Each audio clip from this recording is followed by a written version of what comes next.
नमस्कार, the wire में आपका स्वागत है। आज हम चर्चा करेंगे एक सुदर्शन न्यूज़ द्वारा दिखाए गए प्रोग्राम यूपीएससी जिहाद की, जिसको लेकर कि काफ़ी विवाद हुआ है।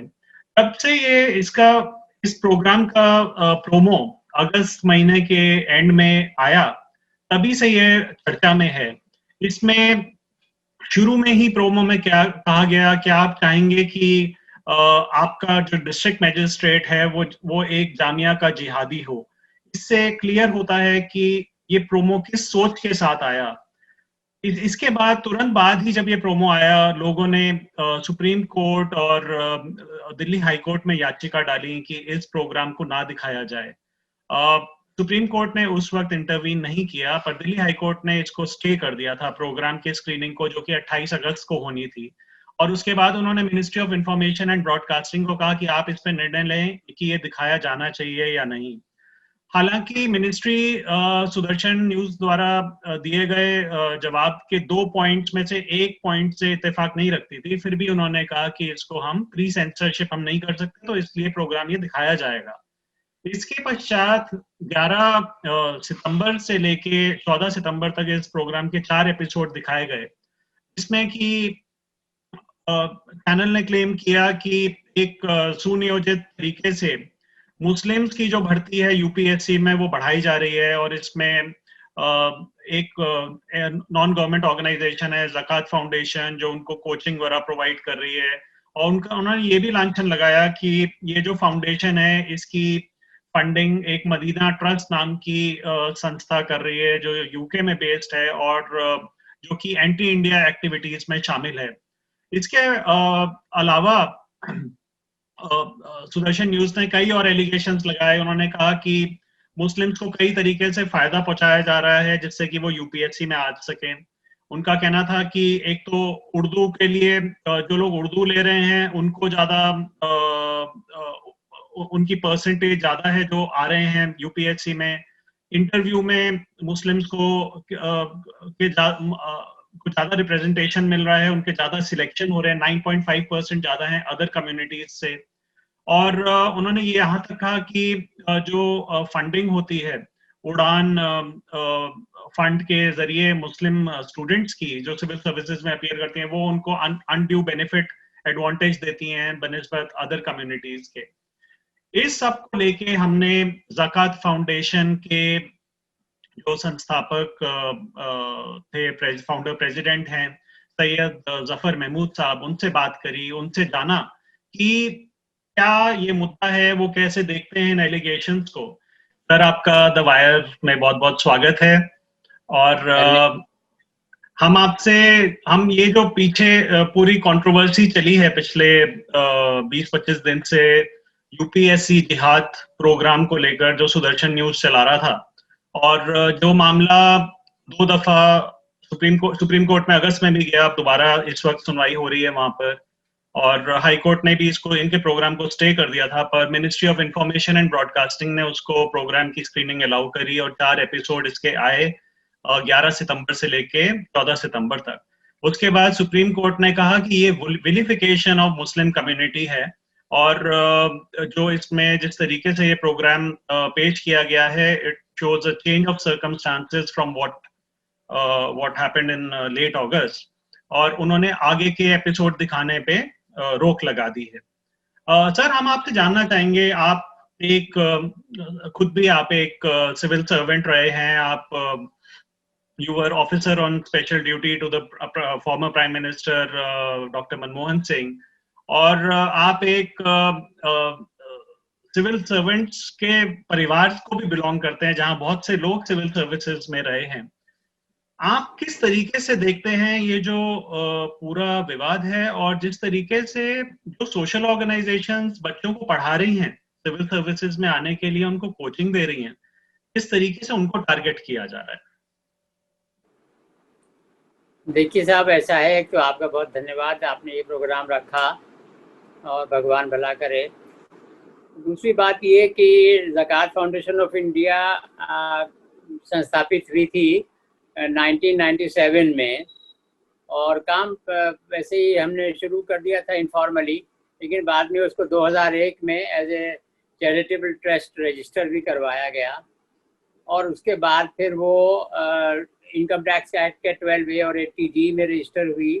उसके बाद वो FCRA में रजिस्टर हुई, और हर साल उसके रिटर्न जाते हैं और उनकी स्क्रूटनी होती है, एक्सेप्ट होता है मामला। मुस्तकिल ये 20 साल से चल रहा है सिलसिला। लेकिन ये कि जब 1997 से लेकर के 2007 तक, पिछले शुरू के 10 सालों में ज़कात फाउंडेशन सिर्फ ये काम कर रही थी कि अनाथालय हैं हमारे, हमने अनाथालय बनाए, वो चल रहे हैं। गरीब विधवाओं को महीने का राशन दिया जाता है, गरीब बच्चियों की शादियों के लिए उनकी मदद की जाती है, जो गरीब स्टूडेंट्स हैं उनकी फ़ीस दी जाती है, हमारी डिस्पेंसरीज़ हैं, फ्री डिस्पेंसरीज वगैरह। इस तरह के काम जब तक हम कर रहे थे तब तक जो है वो कोई प्रॉब्लम नहीं थी किसी को, और ख़ास तौर से इनको जिनका आप नाम ले रहे हैं, केबल टीवी वालों का। तो लेकिन ये कि जब जस्टिस सच्चर कमेटी की रिपोर्ट आ गई पब्लिक डोमेन में नवंबर 2006 में, और उसको कैबिनेट ने अप्रूव कर दिया, पार्लियामेंट में टेबल हो गई, उसके इम्प्लीमेंटेशन के लिए कमेटी ऑफ सेक्रेटरीज बना दी गई, और उसमें कैबिनेट सेक्रेटरी को उसका इंचार्ज बनाया गया वगैरह। वो अभी तक सिलसिला चल रहा है बाय द वे। तो उसमें ये कहा गया जस्टिस सच्चर कमेटी रिपोर्ट में कि मुल्क में और इंडिया में इन जनरल सोशल, इकनॉमिक और एजुकेशनल तीनों फील्ड्स में मुसलमान बाकी मज़हब के मानने वालों के पीछे हैं, हत्ता कि ज़्यादातर एरियाज में शेड्यूल कास्ट से भी पीछे हैं। और उन्होंने ये भी बताया कि उसकी जो बहुत सी वजह हैं, लेकिन बड़ी वजह जो है उसकी वो ये है कि in the governance of India, मुल्क की हुक्मरानी में जो मुसलमानों की हिस्सेदारी होनी चाहिए, जो कि जनगणना 2011 कहती है 14.2% है, 14.25%, वो उसके मुकाबले में 1/5 या 1/6 ये बहुत कम है उसके मुकाबले में। बेसिक रीज़न सच्चर कमेटी ने ये बताई। तो उसको फिर क्योंकि गवर्नमेंट ने उसको एक्सेप्ट भी कर लिया, इम्प्लीमेंट करना शुरू कर दिया, तो आर्टिकल 15 और 16 जो कॉन्स्टिट्यूशन के हैं उसमें ये है कि गवर्नमेंट की, बल्कि सारी स्टेट की, स्टेट के मतलब में इसमें जुडिशरी भी आ गई, लेजिस्लेचर भी आ गया, एग्जीक्यूटिव भी, सब स्टेट्स आ गई। तो स्टेट की ये रिस्पॉन्सिबिलिटी है कि वो आइडेंटिफाई करे कि कौन से वीकर सेक्शन हैं सोसाइटी में, और उनके लिए अफर्मेटिव एक्शन, स्पेशल प्रोग्राम्स वगैरह करे। तो गवर्नमेंट का ये काम है, गवर्नमेंट का कर भी रही है बहुत अच्छी तरह।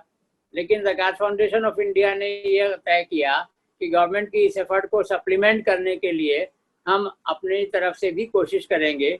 इसलिए तब से उसके अंदर एक नई यूनिट कायम की गई, Sir Syed coaching and guidance centre for civil services, और उसमें पूरे मुल्क में हमने अब तब से लेकर के अब तक ज़कात फाउंडेशन ऑफ इंडिया ने 40 जो है वो ओरिएंटेशन प्रोग्राम्स किए हैं सिविल सर्विसेज के। पूरे इंडिया में कोई स्टेट बचा नहीं, और ताकि लोगों को अवेयरनेस पैदा हो, और उसके बेसिस के ऊपर फिर रिटन टेस्ट होता है ऑल इंडिया एक्ट, उसमें सिलेक्शन करके फिर शॉर्टलिस्ट करके इंटरव्यू करके बच्चों को लाते हैं। और यहाँ दिल्ली में, चूँकि दिल्ली में ही सारे प्रोफेशनली रन कोचिंग इंस्टीट्यूट्स हैं जो कामयाब हैं, तो उनको यहाँ अपने हॉस्टलों में हम रखते हैं सब्सिडाइज रेट पर, और उनका एडमिशन उन कोचिंग इंस्टीट्यूट में करवा देते हैं जहाँ की कामयाबी की रेट ज़्यादा है, और उसको मॉनिटर करते रहते हैं वगैरह वगैरह।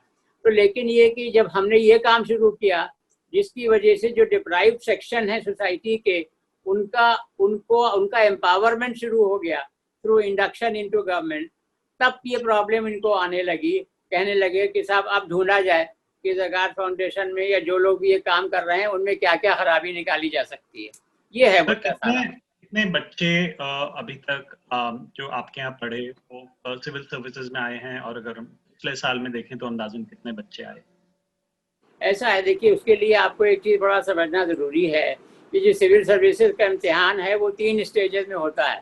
सबसे पहले होता है प्रिलिमिनरी एग्जामिनेशन, उसके बाद फिर मेंस, जो लोग प्रिलिमिनरी में सेलेक्ट हो जाते हैं। प्रिलिमिनरी में करीब 10 लाख लोग बैठते हैं, उसमें से आधे सीरियस होते हैं, आधे नहीं होते हैं। बहरहाल उसमें से तकरीबन 25-30 हज़ार लोग सेलेक्ट होते हैं जो कि मेन एग्जामिनेशन के लिए इनवाइट किए जाते हैं। मेन एग्जामिनेशन में बैठने के बाद जो लोग सेलेक्ट होते हैं वो तकरीबन 2500-3000 के बीच में होते हैं, जिनको इंटरव्यू के लिए इनवाइट किया जाता है।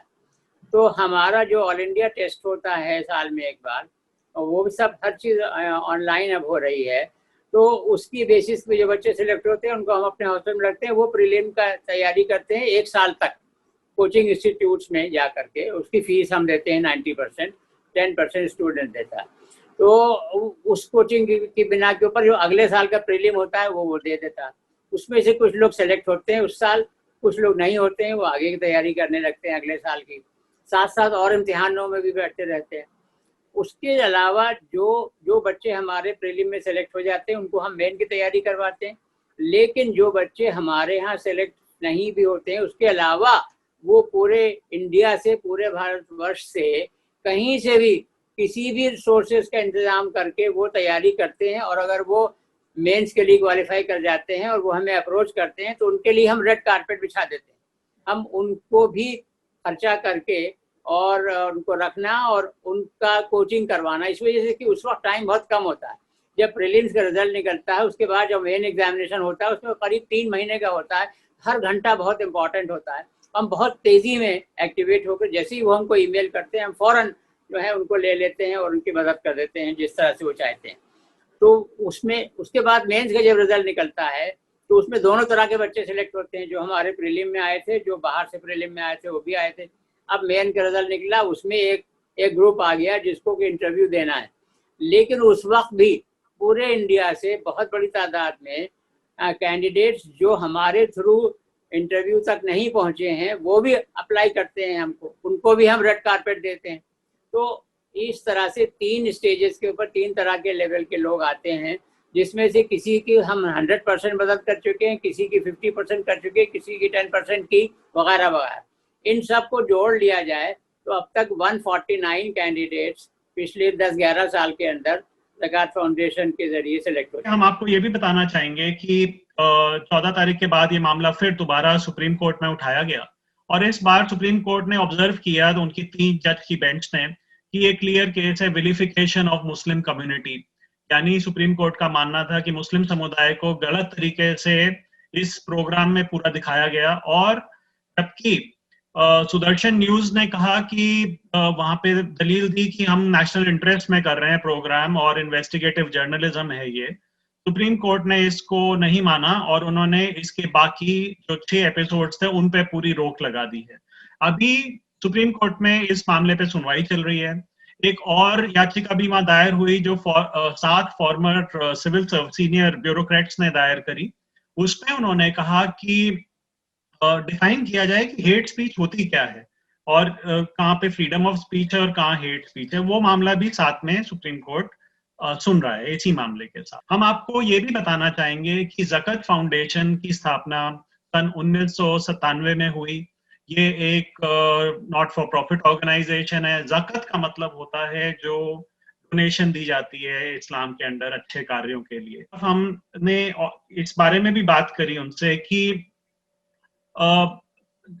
जैसे ज़कात फाउंडेशन सिविल सर्वेंट को पढ़ा रही है, ऐसे ही एक आरएसएस से संबंधित संस्था है संकल्प फाउंडेशन, जिसकी स्थापना हुई सन 1986 में। वो भी सिविल सर्वेंट तैयार करती है, सिविल सर्विसेज एग्जामिनेशन के लिए कोचिंग देती है। और 2020 में जो सिविल सर्विसेज का हुआ है उसमें 466 बच्चे, जो कि और ओवर 60% बच्चे हैं जो टोटल बच्चे आए हैं, वो इस संस्था से किसी ना किसी रूप से जुड़े हुए थे, वहां से ट्रेनिंग ली। और किस तरीके से कहा जा रहा है कि ये संस्था एक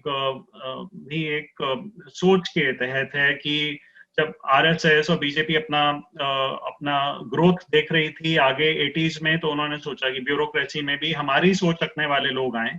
और इस जो संकल्प आईएएस कोचिंग का अगर आप साइट देखेंगे तो उसमें भी इनका विजन स्टेटमेंट कहता है कि वो नेशनलिस्ट वैल्यूज वाले बच्चे चाहते हैं कि उनको ट्रेन करें और वो सिविल सर्विसेज में आए। तो उसके ऊपर भी हम चर्चा करेंगे डॉक्टर महमूद से कि क्या ये दर्शाता है कि भगवाकरण सिविल सर्विसेज का कैसे हो। हम जानना चाहेंगे कि वो इस बारे में क्या सोचते हैं।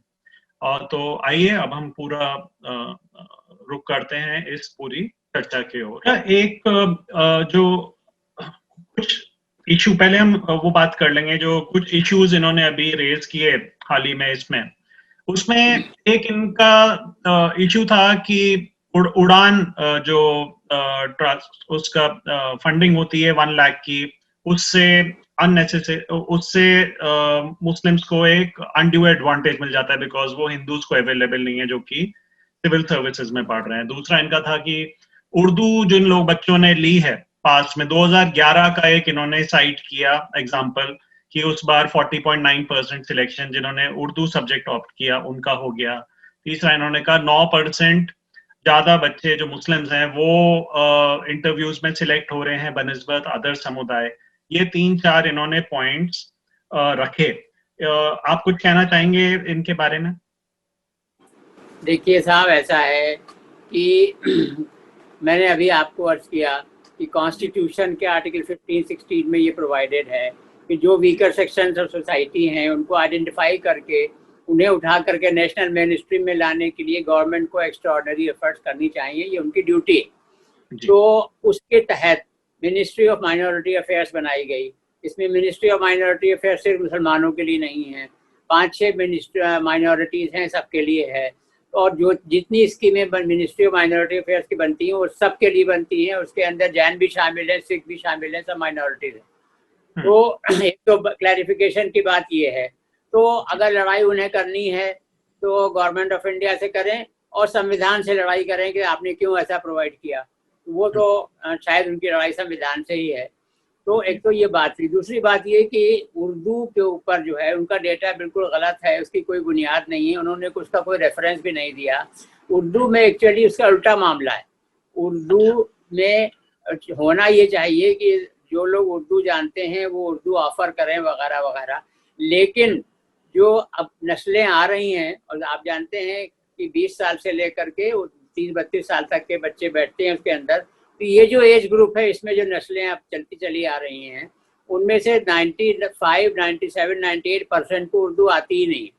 उनके घर में अगर बोली भी जाती है तो उनको स्क्रिप्ट नहीं आती, और अगर स्क्रिप्ट आती भी है तो उसमें बिल्कुल भी वो कॉन्फिडेंस महसूस नहीं करते इतना कि वो कॉम्पीट कर ले उसके अंदर। लिहाजा ये कि उर्दू का ऑप्शन है ही है बहुत कम बच्चों के लिए अवेलेबल, 2 या 3% के लिए। और आप सोच लीजिए कि जब इतने कम बच्चे बैठते हैं, बच्चे बैठते ही नहीं इम्तिहान के अंदर, इसलिए अभी तक हमारी एफर्ट में कुछ तो काम हुआ है, लेकिन अभी तक जो है वो पूरे मुल्क में ये बात पहुंची नहीं है कि सिविल सर्विसेज में बैठना भी एक ऑप्शन है और जो काबिल बच्चे हैं उसमें बैठें। तो लिहाजा ये कि बहुत कम बच्चे बैठते हैं, उसमें से भी 97-98% बच्चे ऐसे होते हैं जिनको उर्दू लेने का कोई बिल्कुल उनके जहन में कभी आ ही नहीं सकता। उर्दू जरूर कुछ लोग लेते हैं और लेते हैं, 2, 4, 6, 8, 10, 15, आप you can count on finger tips. और लेकिन ये कि उसका कोई इम्पैक्ट किसी तरह से किसी रिजल्ट के ऊपर हो, ये कोई मतलब ही नहीं है, इसका कोई सवाल ही नहीं, जो बिल्कुल खारिज कर देना चाहिए। ये बिल्कुल वैसे ही है कि मलयालम जो लोग ऑफर करेंगे और जांचने वाले मलयालम के होंगे तो मलयालम वाले जो हैं उनके हक में हुआ ये, या कन्नड़ जो है वो लोग जो ऑफर कर रहे हैं तो कन्नड़ जांचने वाले कन्नड़ बात जानने वाले होंगे तो उनके हक में हुआ। तो it's neither here not there. तो ये 2 पॉइंट्स तो बिल्कुल इस तरह से खारिज हो जाते हैं। और आपका जो इंटरव्यू कह रहे थे, इंटरव्यू में बेनिफिट 9% ज्यादा सिलेक्ट हुए मुस्लिम्स। देखिए ऐसा है, सुनिए, या तो फिर जो लोग एतराज कर रहे हैं, जो साहब एतराज कर रहे हों वो इतनी काबिलियत रखते हों कि गवर्नमेंट ऑफ इंडिया उनको सेलेक्ट कर ले कि इंटरव्यू में बिठा दे जा करके, है ना। बाकी कॉन्स्टिट्यूशनल बॉडी है यूपीएससी, बहुत ही सैक्रोसैंक्ट कॉन्स्टिट्यूशनल बॉडी है और उसकी फुल रेस्पेक्ट की जानी चाहिए, बिल्कुल उसी तरह जैसे कॉन्स्टिट्यूशन की जानी चाहिए। जब तक कि गवर्नमेंट ऑफ इंडिया या कोर्ट या कोई बॉडी जो ऑथराइज्ड हो उसके अंदर कोई खराबी ना निकाले तो वो है कॉन्स्टिट्यूशनल बॉडी। लेकिन कॉन्स्टिट्यूशनल बॉडी के ऊपर हवा में तीर चला करके और उसके ऊपर लांछन लगाना, उसको to show it in bad light, ये बहुत बड़ा मैं समझता हूँ कि कॉन्स्टिट्यूशन ऑफ इंडिया के खिलाफ बात है और इसकी पकड़ की जानी चाहिए। तो कॉन्स्टिट्यूशन के तहत जो बॉडी बनाई गई है उसमें एक पूरा सिस्टम है, वो सिस्टम आज़ादी के बाद से अब तक बहुत मजबूती से चल रहा है। और अगर कोई संस्था हिंदुस्तान में ऐसी है जो कि जिसके ऊपर कभी कोई डाउट किया ही नहीं जा सकता, वो 100% पारदर्शी है, तो वो यूपीएससी है। लिहाजा ये कि जी एक जब आपकी संस्था का इसमें नाम आया तो बहुत से लोगों ने नाम उठाया कि संकल्प फाउंडेशन जो है, जो आरएसएस इंस्पायर्ड है और जिसका गठन सन 1986 में हुआ था, उसका विजन स्टेटमेंट कहता है कि वो बच्चों को नेशनल वैल्यूज के साथ लाना चाहती हैं सिविल सर्विसेज में। और जो पिछले सालों में मतलब 50% से ज्यादा ऑलमोस्ट हर साल में बच्चे उनके थ्रू जिन्होंने वहां से कुछ ट्रेनिंग ली, कोचिंग ली, वो लोग भर्ती हुए हैं। बहुत से लोग कहते हैं कि ये सेफ्रनाइजेशन ऑफ ब्यूरोक्रेसी हुआ है इसके थ्रू। तो आपने इतने साल, आप खुद एक सिविल सर्वेंट रहे, क्या आपको लगता है कि कहीं इन बातों में सच्चाई है? एक टारगेटेड तरीके से जैसे कहा जाता है कि till mid 80s left liberals जो थे वो ब्यूरोक्रेसी में ज्यादा तादाद में थे, ग्रेजुअली आरएसएस बीजेपी वगैरह को लगा कि नहीं, इसमें हमारे लोग आने चाहिए जो हमारे जैसी सोच रखते हैं, कुछ वैसे आने चाहिए। तो एक ये प्रोजेक्ट चला है और उसके तहत चीजें आगे बढ़ी हैं। मेरे ख्याल में इसके जवाब में मैं एक सिर्फ शेर पढ़ूंगा कि उनका जो काम है वो अहले सियासत जाने, मेरा पैगाम मोहब्बत है जहाँ तक पहुँचे। देखिए, we in Zakat foundation of India we believe in good work being done which is of the liking of our creator and which totally fits into the constitution of India हर तरह से। वैसे मैंने आपको कहा कि जितने कॉन्स्टिट्यूशनल रिक्वायरमेंट हैं कि हमारे जहाँ जहाँ से एफिलिएशन, रिकॉग्निशन, रजिस्ट्रेशन गवर्नमेंट की जिस डिपार्टमेंट में चाहिए वो 100% है, और उसमें एनुअल रिटर्न देना और उसकी स्क्रूटनी होना और सबको माना जाना, होम मिनिस्ट्री में भी, एफसीआरए में भी, इनकम टैक्स में भी, और भी नीति आयोग में भी, वगैरह वगैरह, वो हम अपना काम करते रहते हैं। गवर्नमेंट ऑफ इंडिया के परमिशन के हिसाब से अपने सारे काम होते रहने चाहिए, कॉन्स्टिट्यूशनल सिस्टम में फिट इन होने चाहिए। बाकी कौन क्या कर रहा है क्या नहीं कर रहा है, ये हमारे ज़कात फाउंडेशन में एक्सप्रेस बना दी है कि किसी को किसी तरह का क्रिटिसिज्म का निशाना नहीं बनाना है। तो इसके लिए मैं आपसे माफी चाहूंगा। नहीं, कोई बात नहीं, कोई बात नहीं। और एक हम चीज आपसे ये भी जानना चाहेंगे कि ये जो सवाल उठे हैं कोचिंग इंस्टीट्यूट्स पर लेकर, ये एक तरीके से यूपीएससी के जो सिलेक्टेड कैंडिडेट्स हैं, ये उन पर भी एक सवाल है एक तरीके से। अगर लोग अब इस तरीके से देखेंगे सिविल सर्वेंट्स को कि उनके समुदाय के तौर पे देखेंगे कि कौन सा किस समुदाय से आया, ये हमारे साथ जस्टिस करेगा नहीं करेगा। कभी कोई राइट सिचुएशन होती है, कभी और कोई लॉ एंड ऑर्डर प्रॉब्लम होती है, तो ये ऑफिसर्स ही हैं जो कि एक गाइडेंस देते हैं एक्शन को उसमें। तो आपको लगता है कि ये जो इस वक्त कुछ ऐसा माहौल बन रहा है जहां शक के अंडर आ रहे हैं सिविल सर्वेंट, सीनियर ब्यूरोक्रेसी, लोग उनको ज्यादा शक की निगाह से अब इतना डिबेट करने लगे हैं, लोग इन चीजों पे इतने टिप्पणी करने लगे हैं? आपको लगता है कि विश्वास उठता जा रहा है कहीं पे सिविल सर्वेंट्स पे से? मैं आई डोंट थिंक दैट, मैं बिल्कुल भी ऐसा नहीं सोचता। मैं आपको ये अर्ज करूं कि ये जो कुछ पिछले 10-15 दिन के अंदर इन्होंने किया है, वो उनका अपना एक बहुत ही नैरो एजेंडा है, जो कि अभी तो सिविल सर्विस को उन्होंने निशाना बनाया है, उसके पहले भी वो किसी न किसी को निशाना बनाते रहे। अगर आप पिछले कई सालों का उनका रिकॉर्ड उठा करके देख लें तो उनकी अप्रोच हमेशा नेगेटिविटी की ही रही है, किसी न किसी को निशाना बना करके मुल्क के अंदर कॉन्स्टिट्यूशनल ऑर्डर में खराबी पैदा करने की कोशिश करना, वो उनका काम है, वो ये कर रहे हैं। और आई एम श्योर कि यही वजह है कि उनका शो जो है वो कोई देखता नहीं है। उनको शिकायत होती है बार बार, वो ये कहते हैं कि साथ दूसरे लोग ये क्यों नहीं दिखाते, हम ही दिखा रहे हैं, खाली हमारी जिम्मेदारी थोड़ी है, वगैरह वगैरह।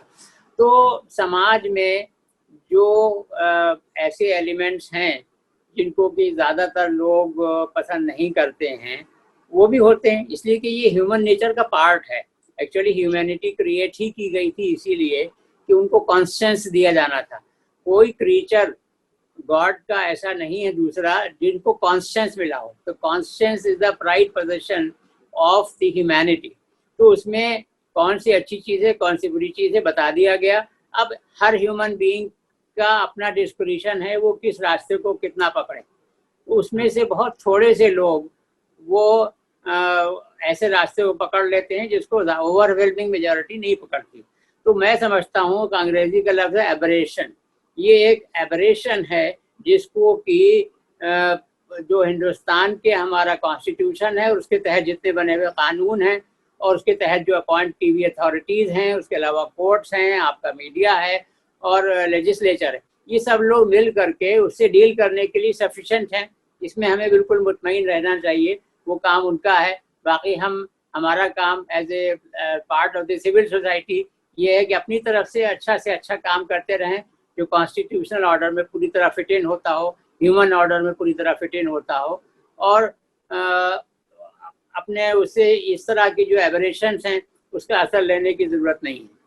सर, आप अपने एक्सपीरियंस से एक चीज और बताएं कि आपने सिविल सर्वेंट्स को पहले भी देखा, वो एक रेस्ट्रेंड लेवल पे बात करते थे, सोच समझ के बात करते थे। अभी हम देखते हैं सिविल सर्वेंट्स हों, फॉर्मर आईपीएस ऑफिसर्स हों, एक मिस्टर नागेश्वर राव हैं जो सीबीआई में एक्टिंग चीफ थे, अब वो रिटायर होने के बाद, और इनफैक्ट जब आखिरी के दिन भी थे वहां पे भी उनके सर्विस में, तो जिस तरीके के बयानात हो रहे हैं, बयान दिए जा रहे हैं, सोशल मीडिया पे ट्वीट किए जा रहे हैं, लोगों में कहीं ये आ रहा है कि सिविल सर्वेंट्स जो हैं अंदर से ये बहुत ही बदल गए हैं, कुछ फर्क किस्म का इन लोगों की सोच बहुत ही फैनेटिक टाइप हो गई है। आप कैसे देखते हैं इस चीज को? फिर मैं वही बात कहूँगा, देखिए जो समाज में सोच चलती रहती है और कुछ लोग कोशिश करते हैं अच्छी सोच डालने की और कुछ लोग कोशिश करते हैं कुछ कम अच्छी सोच डालने की या गलत सोच डालने की।